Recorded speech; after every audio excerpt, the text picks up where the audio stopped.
1-2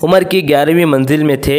27 جون 1920 پر 6 کو جامعہ دارالسلام عمر آباد کی پہلی جماعت میں داخلہ لیا، جسے قائم ہوئے 1.5-2 برس ہی ہوئے تھے۔ سنا ہوا یاد ہے، ان امیدوار کا نام اہل جامعہ نے سید امین رکھ دیا اور یہی نام برقرار رہا۔ دارالسلام میں مولانا نے 8 برس گزار کر درس نظامی کی تکمیل کی، جسے آج درجہ فضیلت کہا جاتا ہے۔ فراغت کی تاریخ 14 نومبر 1934 ہے۔ آج ماشاءاللہ دارالسلام سے ہر سال طلباء کی بہت بڑی تعداد پڑھ لکھ کر نکل رہی ہے، نظر بد دور۔ اس ابتدائی عہد میں بس اکے دکے ہی فارغ التحصیل ہو کر نکلتے تھے، چنانچہ مولانا سید امین صاحب کے ساتھ ایک ہی تھے ساتھی، وہ بھی سید ہی تھے، مولانا سید شفیع پیر صاحب عمری مرحوم۔ جامعہ کے بانی اور ان کے فرزند اصطلاحی عالم نہیں تھے، رئیس لوگ تھے، مگر فکر و نظر کا پیمانہ علمی تھا، اعلیٰ تھا۔ ان کی عالی حوصلگی اور بلند نظری پر حیرت ہوتی ہے۔ انہوں نے اپنے جامعہ میں درس نظامی رائج کیا، تخصص کا اہتمام کیا، اور جن فارغین سے انہیں کام لینا مقصود تھا، انہیں مزید تعلیم و تربیت کے لیے کہاں کہاں بھیجا۔ چنانچہ مولانا حافظ عبدالواجد صاحب عمری کو مزید تعلیم کے لیے مدرسہ رحمانیہ دہلی روانہ کیا، مولانا حافظ محمد یوسف کوکن عمری کو تصنیف و تالیف میں تربیت کے لیے علامہ سید سلیمان ندوی کے ہاں دارالمصنفین اعظم گڑھ میں رکھا، مولانا سید امین صاحب کو معارف قرآنی کے درس کے لیے سیالکوٹ اور لاہور بھیجا، مولانا حافظ عبید اللہ صاحب کو حفظ و تجوید کی تکمیل کے لیے پانی پت بھیجا، مولانا ابوالبیان حماد صاحب کو مولانا مسعود عالم ندوی کے پاس رکھا، اور جب یہ فرزندان جامعہ علم و ادب کے ان دور دراز سرچشموں سے اپنی علمی پیاس بجھا کر اور واپس ہوئے تو ان سے جامعہ کی خدمت لی۔ مولانا سید امین صاحب حضرت مولانا سیالکوٹی کی خدمت میں چند ماہ رہے۔ اس کی بابت خود رقم تراز ہیں کہ پہلی ہی صحبت میں مولانا نے فرمایا، سید امین، یہاں جو کچھ میں کہوں گا خاموشی کے ساتھ سننا اور نوٹ کر لینا۔ بحث و تمحیص کی نوبت آنے پر موسیٰ اور خضر کا حال ہو سکتا ہے۔ مولانا کے ہاں فجر نماز کے بعد بالالتزام قرآن مجید کا درس ہوتا۔ درس کیا ہوتا؟ حقائق و معارف کا ایک سمندر بہتا چلا جاتا۔ درس کی ہر بات میں غور سے سنتا اور اسی وقت نوٹ کر لیتا۔ اس کے علاوہ علامہ ابن قیم رحمہ اللہ کی منہاج السنہ کا درس لیا کرتا۔ باقی اوقات میں مولانا کے مضامین اور مختلف کتابوں، خاص کر امام سیوطی کی تاریخ الخلفاء کا مطالعہ کرتا رہا۔ مولانا کی غیر موجودگی میں کئی دن مجھے درس دینے کی سعادت حاصل رہی۔ امامت و خطابت کے مواقع بھی ملتے رہے۔ مولانا ایک بہت بڑے عالم دین ہونے کے علاوہ بڑے عابد و زاہد بھی تھے، جس کی بدولت مجھے بھی فرائض، واجبات، سنن و نوافل، اوراد و وظائف کے اہتمام کی یہاں کافی تربیت ہوئی۔ اللہ تعالیٰ کا یہ مجھ پر بڑا احسان رہا۔ مولانا وہاں کا حلقہ احباب مجھ سے بہت مطمئن تھا۔ میں ہمیشہ سنا کرتا تھا کہ ذکر الہی میں بڑی لذت ملتی، مگر سیالکوٹ جانے سے قبل اس کا تجربہ نہ ہو سکا تھا۔ لیکن جب میں مولانا ابراہیم صاحب کی خدمت میں پہنچ کر ان کی صحبت میں رہنے لگا تو مجھے بھی ذکر الہی میں کسی قدر لذت، حلاوت محسوس ہونے لگی تھی۔ مولانا نے صراحت نہیں کی کہ مولانا سیالکوٹی کی خدمت میں وہ کتنی مدت تک رہے۔ اتنا معلوم ہے کہ مدت زیادہ نہیں تھی، 5 یا 6 مہینے رہے ہوں گے کہ عازم لاہور ہو گئے۔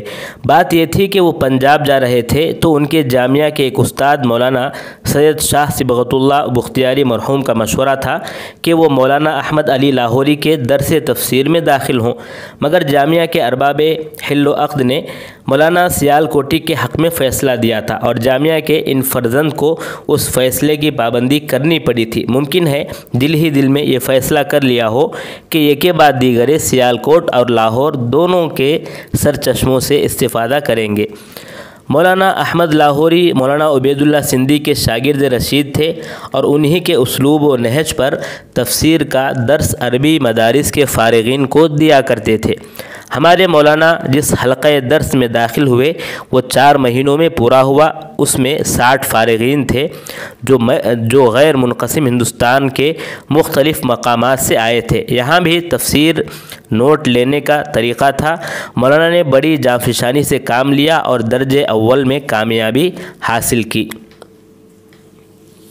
مولانا کی تصریح کے مطابق سیالکوٹ اور لاہور میں ان کے قیام کی مجموعی مدت 1 سال تھی۔ اس دوران مولانا میر سیالکوٹی اور مولانا احمد لاہوری سے کسب فیض کیا۔ علاوہ ازیں لاہور جیسے علمی اور ادبی شہر میں انہوں نے کیا کیا، کیا دیکھا، خود وہ فرماتے ہیں کہ لاہور کے زمانے قیام میں بڑے بڑے جلسے دیکھنے میں آئے، بڑے بڑے واعظوں، خطیبوں، لیڈروں اور صوفیوں سے ملاقاتیں ہوئیں اور بہت کچھ ان سے اچھی باتیں سننے میں آئیں۔ یہ میری خوش قسمتی تھی کہ قیام لاہور میں علامہ اقبال سے ملاقات کا شرف حاصل ہوا۔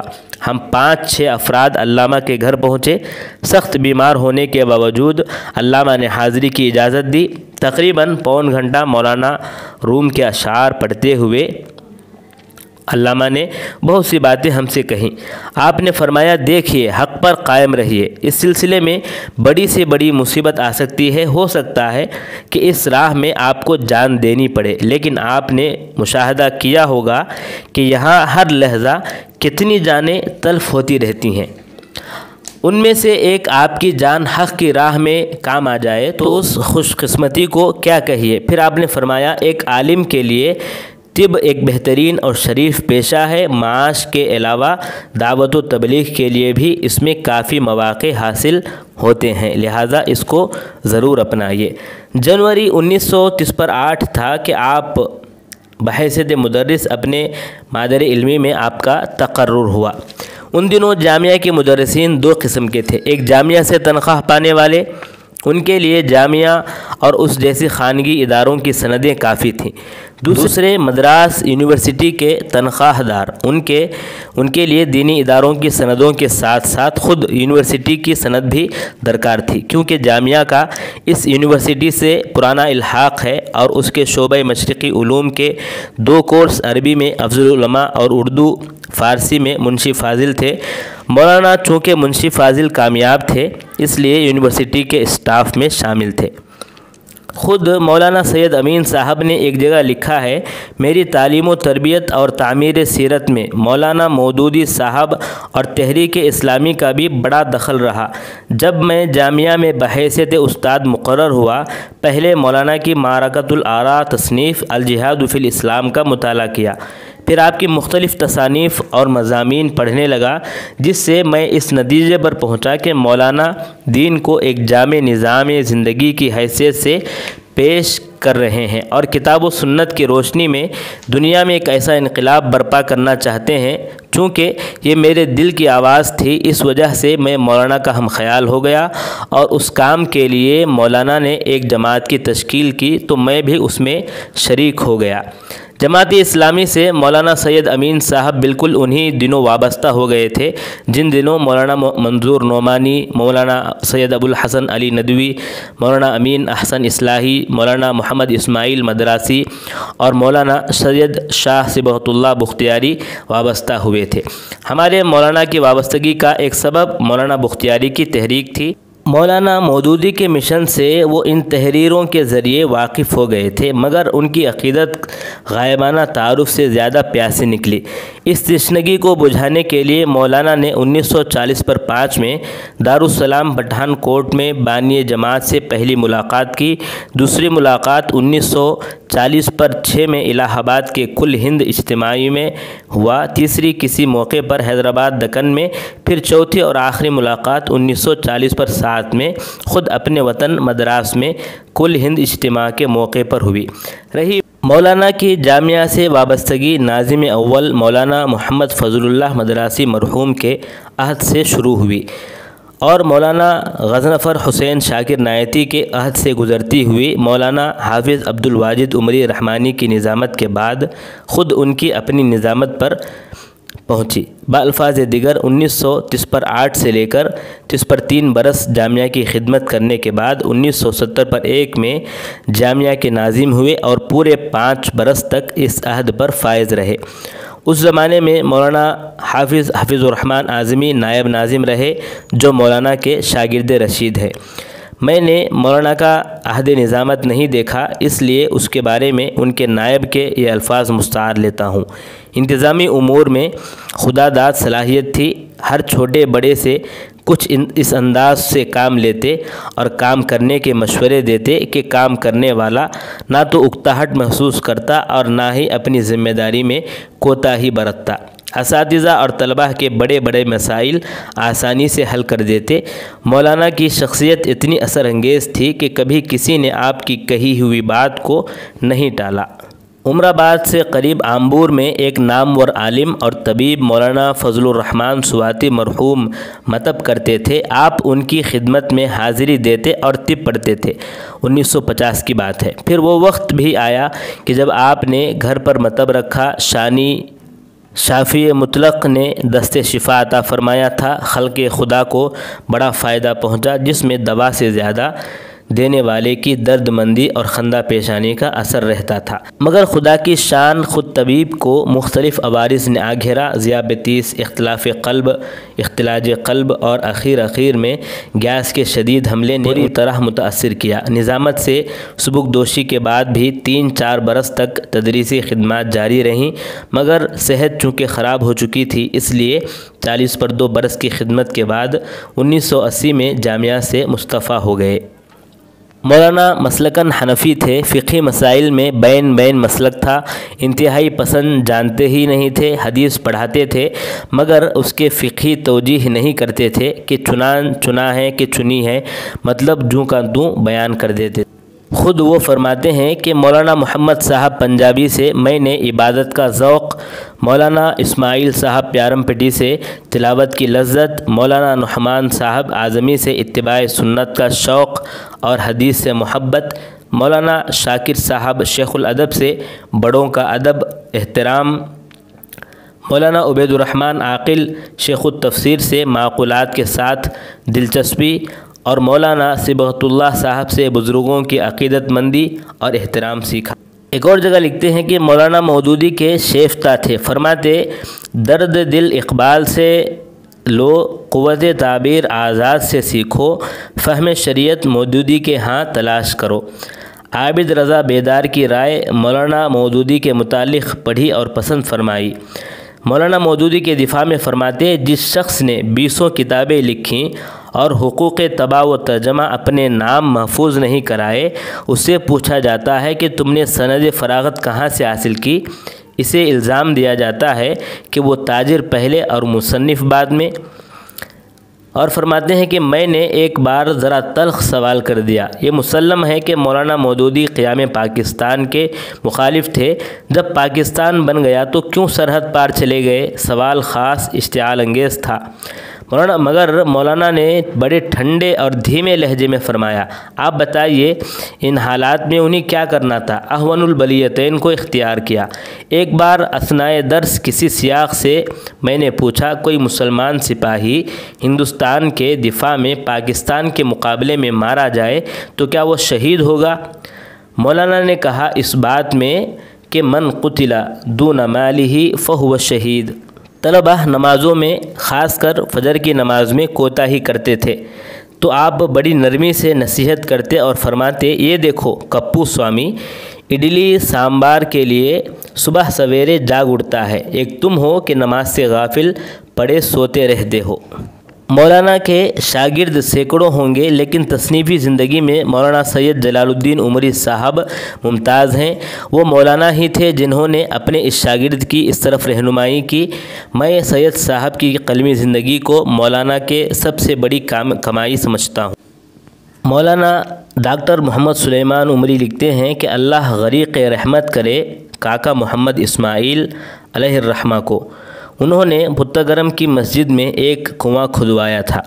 اخلاص نیت کے ساتھ انجام دی گئی یہ نیکی برگ و بار لائی اور احسان شناسی کے مزاج نے اہل بھٹہ کے خانوادہ کاکا عمر سے مانوس کر دیا۔ پھر حصول علم کے لیے بھٹہ سے طلبہ کے عمر آباد آنے کا مبارک سلسلہ شروع ہو گیا، اور دیکھتے ہی دیکھتے اس مردم خیز زمین کے ایسے لال و گوہر یہاں سے سور کر نکلے جنہوں نے ایک دنیا کو فیض پہنچایا، اور آج تک یہ سلسلہ جاری ہے۔ یہ سلسلہ اس سلسلۃ الذہب کی ایک اہم کڑی میرے استاد محترم مولانا سید امین علیہ الرحمہ ہیں، جنہیں بلا مبالغہ پتہ گرم کا در نایاب کہا جا سکتا ہے۔ مادر علمی سے بحیثیت استاد جڑنے کے 1.5 سال کے اندر آپ کی شادی خانہ آبادی ہوئی۔ اللہ نے 7 نرینہ اولاد عطا کی تو آپ نے انہیں دینی تعلیم سے آراستہ کر کے دین سے جوڑ دیا۔ الحمدللہ ان میں سے 6 حافظ قرآن اور 5 عالم دین ہیں۔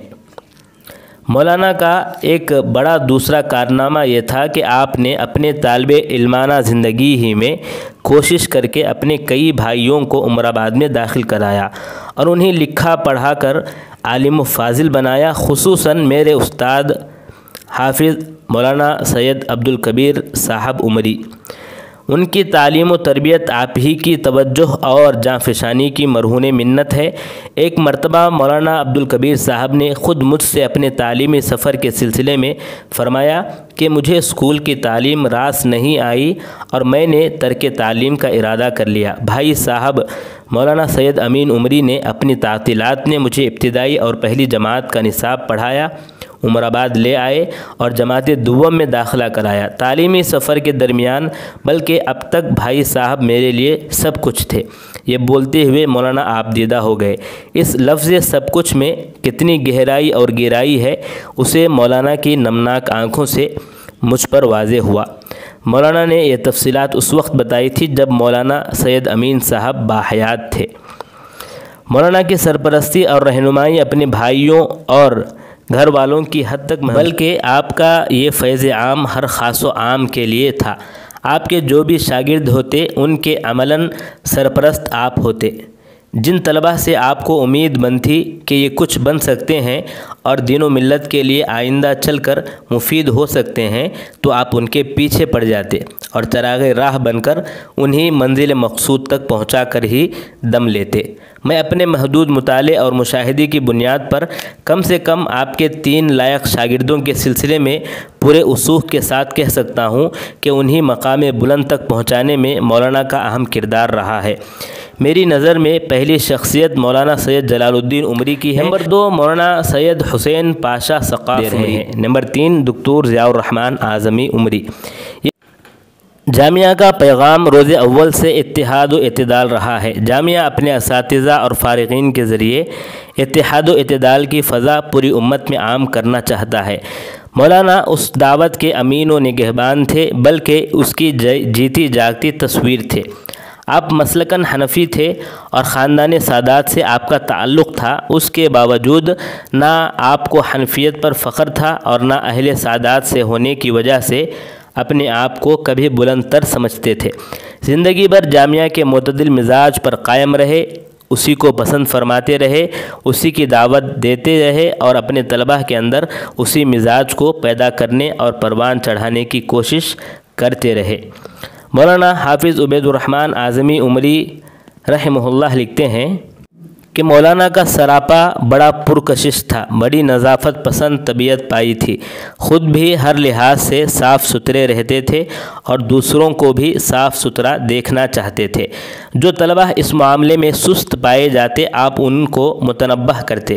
درس و تدریس میں بھی آپ کا انداز دل کشا ہوتا تھا اور خارج درس بھی ہمیشہ گفتگو میں شائستہ زبان کا لحاظ رکھتے تھے اور اس کی تاکید طلبہ کو بھی کیا کرتے تھے۔ مولانا پہلی صف کا نہایت اہتمام کرتے تھے۔ موسم جیسا بھی ہو، صحت بگڑی ہی کیوں نہ ہو، اذان کے ساتھ مسجد تشریف لاتے، نہایت توجہ اور انہماک سے سنتوں میں مصروف ہو جاتے۔ خشوع و خضوع کے منافی کوئی حرکت نہ آپ سے کبھی سرزد ہوتی اور نہ کوئی کرتا تو برداشت کرتے، بلکہ اس قسم کی حرکت پر طلبہ کو ضرور متنبہ کرتے اور انہیں یکسوئی کے ساتھ نماز پڑھنے کی تلقین کیا کرتے تھے۔ لکھتے ہیں کہ عمر آباد کے قومی و ملی مسائل کو سلجھانے کے لیے آپ یاد کیے جاتے تھے۔ ان تمام مسائل کے حل کے لیے آپ ہی کی ذات گرامی کی طرف لوگ رجوع ہوتے تھے۔ آپ اچھوں کا جن بڑی آسانی سے بوتل میں اتار لیتے تھے۔ بعض اوقات صرف ایک بھرپور نگاہ کرم ظالم پر ڈالتے اور وہ موم ہو جاتا، اور بعض مرتبہ آپ کے بعض پرجلال بول کے مسئلے مسئلے کے حل کے لیے کافی ہو جاتے۔ اور لکھتے ہیں کہ مولانا خوشبو اور عطریات کے بڑے دل دادا تھے۔ ہر وقت عطر کی شیشی آپ کے جیب میں ہوتی تھی۔ حمام وغیرہ سے فارغ ہو کر نکلتے، وضو فرماتے اور فوراً عطر استعمال کرتے تھے۔ ہمیشہ باوضو رہتے اور درس بھی باوضو ہو کر پڑھاتے تھے۔ مولانا حافظ عبد الواجد عمری صاحب رحمہ اللہ لکھتے ہیں کہ جس دن آپ کا انتقال ہوا تو اس کے دوسرے دن جامعہ ہال میں ایک تعزیتی اجلاس منعقد ہوا۔ اسے خطاب کرتے ہوئے مولانا ابوالبیان حماد صاحب عمری نے ایک بات یہ فرمائی تھی کہ مولانا سید امین صاحب ہر دل عزیز استاد اور ناظم تھے۔ اسٹاف کا ہر فرد یہ سمجھتا تھا کہ مولانا مجھے سب سے زیادہ چاہتے ہیں، حالانکہ چاہت کے معاملے میں مختلف افراد سے مختلف وجوہات کی بنا پر یقیناً کمی بیشی ہوتی ہے، لیکن آپ کے محبت آمیز سلوک نے ہر ایک کو آپ کا گرویدہ اور مداح بنا دیا تھا۔ دراصل آپ کا طرز عمل مشکات نبوت کا آئینہ دار تھا۔ سیرت اور حدیث کی کتابوں میں آتا ہے کہ رسول اللہ صلی اللہ علیہ وسلم صحابہ کرام سے اس طرح پیش آتے کہ ہر فرد اپنی جگہ یہی سمجھتا کہ رسول اکرم صلی اللہ علیہ وسلم سب سے زیادہ مجھ ہی کو چاہتے ہیں۔ حضرت مولانا زبان کی شائستگی کا بڑا خیال رکھتے تھے اور اساتذہ و طلباء کو اس طرف بار بار توجہ دیا کرتے تھے۔ آپ پر جلال کی کیفیت ہو یا جمال کی، ہر حال میں زبان آپ کی گرفت میں رہتی تھی، کبھی اسے ڈھیل دیتے ہوئے ہم نے نہ دیکھا نہ سنا۔ آپ اکثر فرمایا کرتے کہ جس کی زبان شائستہ ہوگی اس کے اخلاق بھی شائستہ ہوں گے، اور جس کی زبان ناشائستہ ہوگی اس کے اخلاق بھی ناشائستہ ہوں گے۔ ان دنوں بھی حضرت مولانا سید امین صاحب اور حضرت مولانا سید عبد الکبیر صاحب مدد اللہ کا شمار جامعہ کے بڑے اساتذہ میں ہوا کرتا تھا۔ دونوں آپس میں سگے بھائی ہیں، مگر جگری دوستوں کی طرح مل جل کر اور ساتھ ساتھ رہا کرتے تھے۔ دونوں کے خوشگوار تعلقات اور آپسی ہمدردیاں مشہور زمانہ تھیں اور ان کی مثال دی جاتی تھی۔ دونوں میں کئی خوبیاں مشترک تھیں۔ زہد و تقوی، حق گوئی، قناعت پسندی، کسر نفسی، تواضع، للہیت، صبر و شکر اور فیض رسانی کا جذبہ ان میں کوٹ کوٹ کر بھرا ہوا تھا۔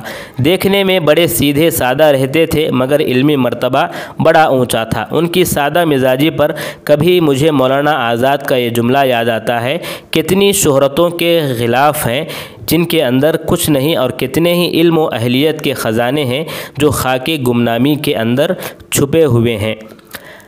حضرت مولانا سید امین کو ناظم جامعہ جب بنایا گیا، اس منصب جلیل پر فائز ہونے کے باوجود آپ کے معمولات میں کوئی فرق نہیں آیا۔ آپ کے سبھی لڑکے جامعہ میں عام طلبہ کی طرح رہتے، یہیں کھاتے پیتے اور سب کے ساتھ مل جل کر تعلیم حاصل کرتے تھے۔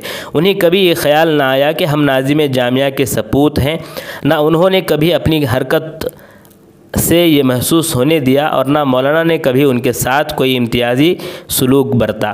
العرق دساس کے تحت ان کے خون میں بھی وہی شرافت، نجابت، تقوی، للہیت، تواضع، دینداری، سادگی پسندی اور مہمان نوازی وغیرہ جیسی خوبیاں آج بھی موجود ہیں۔ مولانا کو دیکھ کر آج اس حقیقت کو ماننا پڑتا ہے کہ دنیا کا سر انقلاب و تغیر ہمیشہ صدائے عمل کے آگے جھکا ہے، نہ کہ صدائے قول کے سامنے۔ مولانا کی ایک نمایاں خوبی یہ تھی کہ انہیں قدرت نے پتھر کو سلیقے سے تراش کر ہیرا بنانے کا فن عطا کیا تھا۔ وہ کانٹوں کے درمیان پھول نکالنے کی صلاحیت رکھتے تھے۔ مولانا کے اس جگری کام نے کتنوں کو نئی زندگی فراہم کی اور کتنوں کو ضائع ہونے سے بچا لیا، اس کا صحیح علم اللہ ہی کو ہوگا۔ حضرت مولانا کو قرآن مجید سے حد درجہ شغف تھا۔ ذاتی طور پر خود حافظ قرآن نہیں تھے، غالباً اسی کے ازالے کے طور پر آپ نے یہ عزم کر لیا تھا کہ اپنے تمام بچوں کو حفظ قرآن کی دولت سے مزین کریں گے۔ نتیجتاً آپ کے 7 بچوں میں سے 6 نے حفظ قرآن مکمل کر لیا۔ صرف ایک صاحبزادے باوجود 1000 کوششوں کے حفظ قرآن کی تکمیل نہیں کر سکے، جس کا آپ کو ہمیشہ رنج رہا، اور اس کا اظہار آپ اکثر فرمایا کرتے تھے۔ قرآن سے اپنے قلبی تعلق کے نتیجے میں آپ حفاظ قرآن کی بہت زیادہ قدر کرتے، بلکہ ان کا احترام کیا کرتے۔ یہ بات بہت کم لوگ جانتے ہیں، لیکن میں نے ذاتی طور پر سنا اور اس کا مشاہدہ بھی کیا کہ مولانا حفاظ طلبہ کی سخت سے سخت غلطی پر انہیں صرف زبانی تنبیہ کرتے تھے، سزا دینے سے گریز کرتے تھے۔ مولانا کے نزدیک اخلاق کی بہت زیادہ اہمیت تھی۔ آپ مجسمہ اخلاق تھے۔ انسانی ہمدردی، خدمت گزاری، مواسات و غمخواری، بڑوں کا احترام، چھوٹوں سے شفقت، حسن معاملہ، شیریں کلامی اور ایسے بہت سے کریمانہ اوصاف اور اعلیٰ اخلاق قدریں آپ کے اندر کوٹ کوٹ کر بھری ہوئی تھیں۔ ان بلند پایہ اوصاف کی وجہ سے مسلمان تو مسلمان، غیر مسلم بھی آپ کو عقیدت مندانہ نظروں سے دیکھتے تھے۔ مجھے اچھی طرح یاد ہے کہ گاؤں میں چند گنے چنے غیر مسلم کاریگر تھے جو اکثر و بیشتر مصروف ہوتے تھے، مگر مولانا کی طلب پر اپنی تمام مصروفیات کو چھوڑ کر مولانا کی خدمت میں اس طرح حاضر ہو جایا کرتے تھے، لگتا تھا وہ آپ ہی کے اشارے کے منتظر ہوں۔ بات عام لوگوں کی نہیں، بڑے لوگوں کا بھی یہی حال تھا۔ گاؤں کی پنچایت کا صدر ایک غیر مسلم تھا، اسے اکثر و بیشتر مولانا کی گلی سے گزرنا پڑتا۔ اگر مولانا گھر کے باہر چبوترے پر تشریف فرما ہوتے تو میں نے اپنی آنکھوں سے دیکھا ہے کہ وہ دور سے چپل اتارے انہیں اپنے ہاتھ میں لیے اظہار عقیدت کے طور پر مولانا کے روبرو سے ننگے پاؤں گزرتا تھا۔ مولانا نے لاکھ مرتبہ اسے منع کیا اور فرماتے ہیں کہ والد محترم کا اکثر وقت جہاں جامعہ کی خدمت میں گزرتا تھا وہیں آپ گھر کے لیے بھی برابر وقت نکالتے تھے۔ آپ اس حدیث رسول خیرکم لأہلہ، تم میں بہترین وہ ہے جو اپنے اہل و عیال کے لیے بہتر ہو، کا جیتا جاگتا نمونہ تھے۔ گھر کے کاموں میں دلچسپی لیتے اور ان میں گھر والوں کا ہاتھ بٹاتے تھے۔ اور فرماتے ہیں کہ مولانا حافظ قاری عبید اللہ عمری آپ کے خاص دوستوں میں سے تھے۔ دونوں کی دوستی بڑی مشہور اور مثالی تھی۔ آپ نے زندگی کے آخری لمحات تک اس دوستی کو نبھایا۔ میں اور میرے 5 بھائیوں نے حافظ صاحب ہی سے حفظ قرآن کی تکمیل کی تھی۔ اور فرماتے ہیں کہ والد ممدوح کو بچوں کی عزت نفس کا بڑا خیال رہتا تھا، اسے کبھی مجروح ہونے نہیں دیتے تھے۔ ان کی شبنمی شخصیت روتے بچوں کے چہروں پر مسکراہٹ کے پھول کھلا کر بڑی مسرت محسوس کرتی تھی۔ مولانا سید عمیر عمری مدنی حفظہ اللہ لکھتے ہیں کہ مدینہ طیبہ میں میری تعلیم کا 4تھا سال تھا۔ تعطیلات گزارنے کے بعد میں مدینہ طیبہ روانہ ہوا تو اس کے 2 ہی دن بعد والد صاحب کا انتقال ہو گیا۔ طے شدہ پروگرام کے مطابق میں ارض حرم پہنچ کر مناسک حج کی ادائیگی میں مصروف ہو گیا۔ چونکہ آج کی طرح اس وقت ذرائع ابلاغ ترقی یافتہ نہیں تھے، اس لیے والد صاحب کے انتقال کی اطلاع مجھے ہفتہ عشرہ بعد ہوئی۔ 7 سمندر پار اور اپنوں سے بہت دور جب یہ غم کی بجلی گری تو ایسا لگا جیسے مجھ پر قیامت صغریٰ ٹوٹ پڑی ہو۔ اللہ کا بڑا فضل ہوا کہ ہمدرد ساتھی شریک غم بن گئے، مجھے ہر طرح تسلی دیتے رہے۔ سبھوں نے مل کر نماز جنازہ غائبانہ پڑھی اور والد مرحوم کی مغفرت اور رفع درجات کے لیے دعائیں کی۔ آج سوچتا ہوں تو لگتا ہے کہ جامعہ اسلامیہ میں حصول علم کے سلسلے کی والد صاحب سے وقتی جدائی دراصل ایک تمہید تھی اس دائمی جدائی کی۔ خدا کا نظام خدا ہی بہتر جانے۔ اور وہ اپنے نام کا ایک خط لکھتے ہیں کہ عزیز حافظ سید عمیر احمد سلمہ، السلام علیکم ورحمۃ اللہ وبرکاتہ۔ مزاج عزیز، آپ کا محبت نامہ ملا جس میں آپ نے کچھ پریشانی کا اظہار کیا۔ اب جب کہ ایک مقصد کے پیش نظر وہاں پہنچ چکے ہیں تو حتی المقدور اس کی تحصیل کے لیے کوشش کیجیے اور نتیجہ اللہ تعالیٰ کے حوالے کیجیے۔ گھبرانے کی کوئی ضرورت نہیں، جو بھی نتیجہ نکلے گا اس پر مطمئن ہو جانا چاہیے کہ یہی تقدیر ہے۔ اپنی طبیعت کا حال آپ نے لکھا نہیں، حالانکہ ذکر کرنے کے قابل چیز تو یہی تھی۔ امید کہ خیریت ہوگی۔ ریل گاڑی سے آنے کی صورت میں پوری طرح اطمینان کر لینا چاہیے، چونکہ یہ راہ آج کل اطمینان بخش نہیں رہی ہے۔ کئی گاڑیاں منسوخ ہو گئی ہیں اور آپ کے نکلتے تک معلوم نہیں کیا کیا ہونے والا ہے۔ 2 دن بیشتر مولوی سید غوث صاحب اور مولوی کلیم اللہ صاحب آئے تھے، بات طے پا چکی